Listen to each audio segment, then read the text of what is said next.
Good morning class. How are you all? How is it going? Welcome to our education platform in Mathematical Methods Part 18th. Mathematical Methodsच्या 18व्या भागात मी माझ्या सर्व छोट्या विद्यार्थी मित्रमैत्रिणींचं पुन्हा एकदा स्वागत करते. मागच्या व्हिडिओमध्ये 17 नंबरच्या व्हिडिओमध्ये आपण प्रोडक्ट ऑफ व्हेक्टर्स डिस्कस करत होतो. त्यामध्ये मी तुम्हाला सांगितलं की scalar product of two vectors कसा लिहिला जाईल. आठवते? P bar dot Q bar is equal to P Q cos of theta असा लिहिला जातो scalar product of two vectors. मग या स्केलर प्रोडक्ट ऑफ टू व्हेक्टर्सच्या आपण दोन कॅरेक्टरिस्टिक पाहिल्या मागच्या लेक्चरमध्ये. पहिली कॅरेक्टरिस्टिक होती the scalar product of two vectors is equivalent to the product of magnitude of one of the vector with component of the other in the direction of the first. This gives the geometrical meaning of scalar product. म्हणजे हा जो p bar dot q bar is equal to p q cos of theta लिहित असताना आपण तो असा लिहिला p into in bracket q cos of theta म्हणजे p ची मॅग्निट्यूड लिहायची. पण q ची मॅग्निट्यूड लिहित असताना म्हणजे दुसऱ्या व्हेक्टरची मॅग्निट्यूड लिहित असताना त्या व्हेक्टरचा q into cos of theta हा कॉम्पोनंट लिहायचा की जो कॉम्पोनंट पहिल्या व्हेक्टरच्या डायरेक्शनने प्रोपॅगेट होतोय. बरोबर आहे. मग मी तुम्हाला दुसरी कॅरेक्टरिस्टिक सुद्धा शिकवली होती की the scalar product obeys the commutative law of vector multiplication, जी आपण अशी लिहिली होती P bar dot Q bar is equal to Q bar dot P bar. ठीक आहे.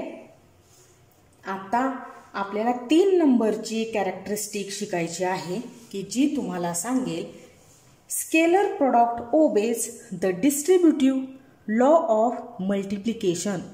मल्टिप्लिकेशनचा डिस्ट्रीब्युटिव्ह लॉ ओबे केला जातो. कुणाकडून? तर स्केलर प्रोडक्टकडून. ठीक आहे. मग हा डिस्ट्रीब्युटिव्ह लॉ मी कसा लिहीन मल्टिप्लिकेशनसाठीचा तुम्हाला माहीत आहेच, पण पुन्हा एकदा P bar in bracket Q bar plus R bar. बोलत असताना तर बार लिहितोय आपण, पण तुम्ही रायटिंगमध्ये सुद्धा त्याला बार लिहू शकता. प्रत्येक वेळेस ॲरो दाखवण्याचीच गरज नाही. ठीक आहे. P bar in bracket Q bar plus R bar. P bar हा एक व्हेक्टर आहे, क्यू बार हा एक व्हेक्टर आहे आणि आर बार हा सुद्धा एक व्हेक्टर आहे. पण मग डिस्ट्रीब्युटिव्ह लॉ फॉलो करत असताना या व्हेक्टरची मल्टिप्लिकेशन मी कशी लिही, तर ती मी अशी लिहू शकते P bar dot Q bar. बघा P bar dot Q bar दोन्हीही व्हेक्टरचा मी काय घेईल तर डॉट प्रोडक्ट घेईल किंवा काय घेईल तर स्केलर प्रोडक्ट घेईल प्लस पी बार आता शिल्लक कोण राहिला डॉट आर बार. ठीक आहे. P bar dot Q bar plus P bar dot R bar म्हणजे पी ने आतमध्ये मल्टिप्लाय करते, ॲडिशन घेते, परत पी ने आर बारला मल्टिप्लाय करते. म्हणजे इथं पाहत असताना ही राईट हँड साइड पाहत असताना तुम्हाला लक्षात येतंय की स्केलर प्रोडक्ट काय ओबे करतो तर डिस्ट्रीब्युटिव्ह लॉ ऑफ मल्टिप्लिकेशन ओबे करतो. ठीक आहे. आता चौथी कॅरेक्टरिस्टिक आपण पाहूया. स्केलर प्रोडक्ट मध्ये काय असतं तर दोन व्हेक्टरचा पी बार आणि क्यू बारचा आपण स्केलर प्रोडक्ट घेतो. तुमच्या लक्षात आहे ना, स्केलर प्रोडक्टलाच आपण काय म्हणतोय तर डॉट प्रोडक्ट म्हणतोय. P bar dot Q bar is equal to कसं बरं लिहील मी हे पहिल्या व्हेक्टरची मॅग्निट्यूड इंटू दुसऱ्या व्हेक्टरची मॅग्निट्यूड आणि दोन व्हेक्टर मधला कोसाइन ऑफ अँगल थीटा. म्हणजे पी बार मधला आणि क्यू बार मधला दोन व्हेक्टर मध्ये तयार झालेला अँगल काय आहे तर थीटा आहे. की नुसता थीटा नाही लिहायचा इथं, त्यांचा काय घ्यायचा तर कोसाइन ऑफ अँगल लिहायचा. हा म्हणजे काय आहे तर डॉट प्रोडक्ट आहे किंवा स्केलर प्रोडक्ट आहे. आता बघा ज्यावेळेस थीटा 0 डिग्री असेल याचा अर्थ दोन व्हेक्टर्स कसे असतील पॅरलल टू इच अदर. म्हणजे angle between first vector and second vector becomes 0. That's why we write here as theta is equal to 0 degree. दोघांमधला अँगल 0 म्हणजे हा P बार आहे आणि हा Q बार आहे. दोघांमध्ये काही अँगलच नाही. याचा अर्थ असा हे दोन व्हेक्टर परस्परांना पॅरलल आहेत, समांतर आहेत, की त्यांच्या समांतर असण्यामुळं त्यांच्यामधला अँगल काय झाला तर 0 डिग्री झाला. मग अशा वेळेस ज्या वेळेस मी इथं थीटाची व्हॅल्यू 0 डिग्री सबस्टिट्यूट करतेय, मी P bar dot Q bar हा डॉट प्रोडक्ट कसा बरं लिहील? P bar dot Q bar is equal to P into Q cosine of angle theta, की जो थीटा काय आहे तर 0 डिग्री आहे. आणि तुम्हाला माहिती आहे ना ट्रिगोनोमेट्री शिकत असताना मिळालेला फॉर्म्युला आहे हा, की कॉस 0 काय असतो 1 असतो आणि साइन 0 काय असतो तर 0 असतो. मग कॉस 0 किती आहे तर 1 आहे. म्हणजे इथं काय बरं होईल? P into Q multiplied by 1 म्हणजे काय असेल? P into Q. बरोबर आहे ना? म्हणजे ज्या वेळेस दोन व्हेक्टर्स एकमेकांना समांतर असतील, पॅरलल असतील, त्यावेळेस त्यांचा डॉट प्रोडक्ट म्हणजे त्या दोन व्हेक्टरच्या मॅग्निट्यूडचाच काय असतो तर प्रोडक्ट असतो. ही काय आहे तर स्केलर प्रोडक्ट ऑफ टू व्हेक्टर्सची नंबर 4 कॅरेक्टरिस्टिक आहे. राहील लक्षात? आता बघा, जर तीन व्हेक्टर्स परस्परांना परपेंडिक्युलर आहे, हा पहिला व्हेक्टर आहे, हा दुसरा व्हेक्टर आहे. तुम्ही बघाल पहिला व्हेक्टर दुसऱ्या व्हेक्टरला कसा दिसतोय? परपेंडिक्युलर दिसतोय. हा तिसरा व्हेक्टर आहे, पहिला दुसऱ्याला परपेंडिक्युलर, दुसरा तिसऱ्याला परपेंडिक्युलर आहे. हे जे मी इकडच्या बाजूला ड्रॉ केलेला एरो आहे ना, तो तुम्ही असं इमॅजिन करू शकता की तो सरळ आत चाललाय असा, किंवा तो सरळ असा बाहेर आहे पेनच्या दिशेने, जसा मी पेन धरलाय ना तसा. मग बघा आता जर मी पेन हा असा धरत असेल तर तुमच्या लक्षात येतंय का? पहिला व्हेक्टर दुसऱ्या व्हेक्टरला परपेंडिक्युलर, दुसरा ह्या तिसऱ्या व्हेक्टरला, म्हणजेच ह्या बाहेर ह्या पेनच्या फॉर्ममध्ये एक व्हेक्टर आहे असं कन्सिडर करा. तर दुसरा व्हेक्टर ह्या तिसऱ्या व्हेक्टरला परपेंडिक्युलर दिसेल तुम्हाला, आणि तिसरा व्हेक्टर पहिल्या व्हेक्टरला परपेंडिक्युलर असेल. म्हणजे अशा सिच्युएशनमध्ये आपण काय करतोय तर एक 3 डायमेन्शनल सिस्टीम कन्सिडर करतोय, व्हेक्टरची 3 डायमेन्शनल कोऑर्डिनेट सिस्टीम, की ज्याच्यामध्ये एक्स ॲक्सिस आहे, ज्यामध्ये वाय ॲक्सिस आहे आणि ज्यामध्ये झेड ॲक्सिस सुद्धा आहे. ठीक आहे? आणि हे तीनही ॲक्सिस परस्परांना कसे आहेत? परपेंडिक्युलर आहेत. बरोबर आहे ना? म्युच्युअली परपेंडिक्युलर आहेत. म्युच्युअली परपेंडिक्युलर याचा अर्थ असा असतो की पहिला ॲक्सिस दुसऱ्या ॲक्सिसला परपेंडिक्युलर, दुसरा तिसऱ्या ॲक्सिसला परपेंडिक्युलर आणि तिसरा पुन्हा पहिल्याला परपेंडिक्युलर. म्हणजे आपण त्यावेळेस त्यांना म्हणू शकतो की हे आहेत म्युच्युअली परपेंडिक्युलर कोऑर्डिनेट सिस्टीम, की जी 3 डायमेन्शनल कोऑर्डिनेट सिस्टीम सुद्धा आहे, किंवा कोऑर्डिनेट सिस्टीम इन स्पेस असं सुद्धा आपण जिला म्हणू शकतो. मग बघा, एक नंबरचा व्हेक्टर, आता बघा मी तुम्हाला सांगते की एक नंबरचा vector suppose along X axis ज्याची डायरेक्शन आहे, 2 नंबरचा व्हेक्टर ज्याची डायरेक्शन कशी आहे तर अलॉंग वाय ॲक्सिस आहे, आणि नंबर 3चा व्हेक्टर आहे ज्याची डायरेक्शन कशी आहे तर अलॉंग झेड ॲक्सिस आहे. मग बघा आता व्हेक्टरची डायरेक्शन देण्याचं काम कोण करतं तर युनिट व्हेक्टर्स करतात. मग एक्स ॲक्सिसने चाललेला आहे तो व्हेक्टर, म्हणजे पहिल्या व्हेक्टरची direction along X axis, magnitude काहीतरी असेल पण डायरेक्शन मात्र कशी असेल तर अलॉंग एक्स ॲक्सिस, आणि ही डायरेक्शन देण्याचं काम कोण करतो तर हा आय कॅप नावाचा युनिट व्हेक्टर करतो. तुम्हाला तर मी शिकवले ना युनिट व्हेक्टरने तयार झालेली रेक्टँग्युलर कोऑर्डिनेट सिस्टीम. तर एक्स ॲक्सिस ने कोण ट्रॅव्हल होतोय तर हा आय कॅप, म्हणजे हा आय कॅप सांगेल की ह्या 1 नंबर व्हेक्टरची डायरेक्शन कशी आहे तर अलॉंग एक्स ॲक्सिस आहे. वाय ॲक्सिसला जो 2 नंबरचा व्हेक्टर ट्रॅव्हल होतोय अलॉंग वाय ॲक्सिस, त्याची डायरेक्शन देण्याचं काम कोण करेल तर हा जे कॅप करेल. आणि जो 3 नंबरचा व्हेक्टर आहे की जो अलॉंग झेड ॲक्सिस ट्रॅव्हल होतोय त्याची डायरेक्शन देण्याचं काम कोण करेल तर हा के कॅप व्हेक्टर करेल. बरोबर आहे. म्हणजे हे तीनही युनिट व्हेक्टर्स ने तयार झालेली एक कोऑर्डिनेट सिस्टीम जर मी कन्सिडर करत असेल तर मी त्यांच्यामधलं रिलेशन, या युनिट व्हेक्टर्स मधलं रिलेशन असं लिहू शकते,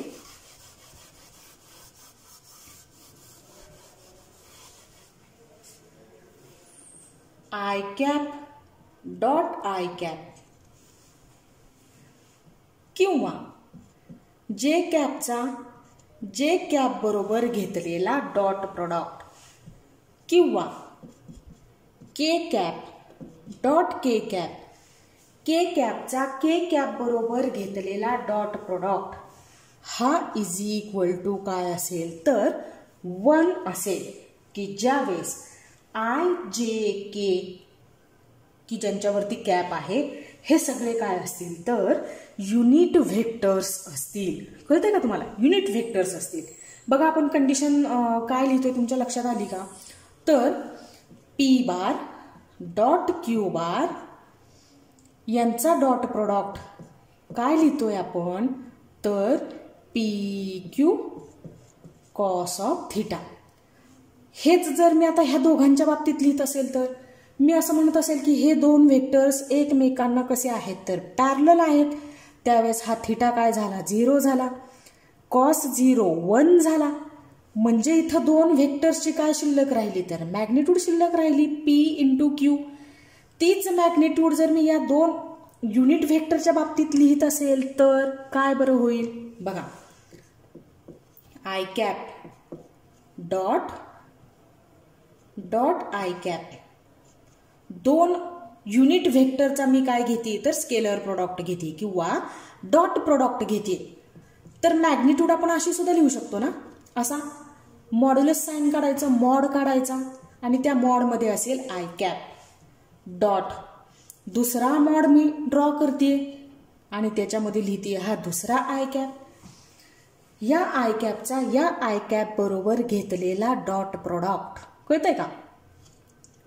किंवा तुम्ही हे असं सुद्धा लिहू शकता, मॉड्युलस काढायचा कंटाळा आला तुम्हाला, ठीक आहे असं लिहा I cap dot I cap. आहेत तर काय ह्यांचं नेचर काय आहे, युनिट व्हेक्टर आहे. युनिट व्हेक्टर डायरेक्शन आणि मॅग्निट्यूड वेगवेगळी करण्याचं काम करतो. ठीक आहे. म्हणजे एखाद्या व्हेक्टरची डायरेक्शन माझ्या लक्षात येते, ती कुणामुळे लक्षात येते तर ह्या युनिट व्हेक्टरमुळे लक्षात येते. म्हणजे या युनिट व्हेक्टरची की ज्यांना मी आय जे आणि के ने रिप्रेझेंट करत आहे त्यांची मॅग्निट्यूड नेहमीच काय असणार आहे तर 1 असणार आहे. आणि तुम्हाला माहिती आहे मग I cap along X axis, J cap along Y axis आणि Z cap along K cap along Z axis जात आहे. त्यांची direction along X Y Z axis आहे. हे सांगण्याचं काम कोण करतात तर हे युनिट व्हेक्टर करतात. ठीक आहे. मग आता इथं फॉर्म्युल्यामध्ये काय आहे तर दोन व्हेक्टरचा ज्यावेळेस तुम्ही काय करताय तर डॉट प्रोडक्ट घेताय त्यावेळेस त्यांची मॅग्निट्यूड इथं लिहायची. म्हणजे ह्या आय कॅपची मॅग्निट्यूड मी लिहिली 1 का तर तो युनिट व्हेक्टर आहे, मॅग्निट्यूड मला माहिती आहे 1. डॉट म्हणजे प्रोडक्ट घ्यायचा आहे. ह्या दुसऱ्या आय कॅपची मॅग्निट्यूड सुद्धा काय आहे तर 1 आहे आणि 1 इंटू 1 काय आहे तर 1 आहे. म्हणजे I cap dot I cap हा अशा पद्धतीने काय येणार आहे 1 येणार आहे. मग जे या आय कॅपच्या बाबतीत झालं, या दोन आय कॅपच्या डॉट प्रोडक्टच्या बाबतीत झालं, तेच ह्या जे कॅपच्या बाबतीत होणार आहे आणि तेच कुणाच्या बाबतीत होणार आहे तर के कॅपच्या बाबतीत होणार आहे. बरोबर ना? राहील लक्षात? तर ही आपली 4 नंबरची कॅरेक्टरिस्टिक होती ज्यावेळेस दोन व्हेक्टर परस्परांना काय होते पॅरलल होते. आता बघा यामधली दुसरी केस आपण बघूयात की ज्यावेळेस P bar dot Q bar is equal to काय formula P Q cos of theta. पहिल्यांदा अँगल आपण थिटा इज इक्वल टू किती कन्सिडर केला होता 0 डिग्री कन्सिडर केला होता. आता आपण हा थिटा 180 आहे असं कन्सिडर करूयात. 180 डिग्री आहे म्हणजे दोन व्हेक्टर मधला पी बार मधला आणि क्यू बार मधला जो थिटा आहे तो किती आहे तर 180 डिग्री आहे असं आपण कन्सिडर करूयात. अशी सिच्युएशन असताना काय बरं होईल तर बघा P bar dot Q bar is equal to P into Q cos of 180 degree. Cos 180 किती असतो तर -1 असतो. ठीक आहे, मग हा पी क्यू आणि कॉस 180 ची व्हॅल्यू किती झाली तर -1. याचा अर्थ -1 ने पी इंटू क्यू ला मल्टिप्लाय केलं तर उत्तर काय येणार आहे आपलं -p इंटू क्यू.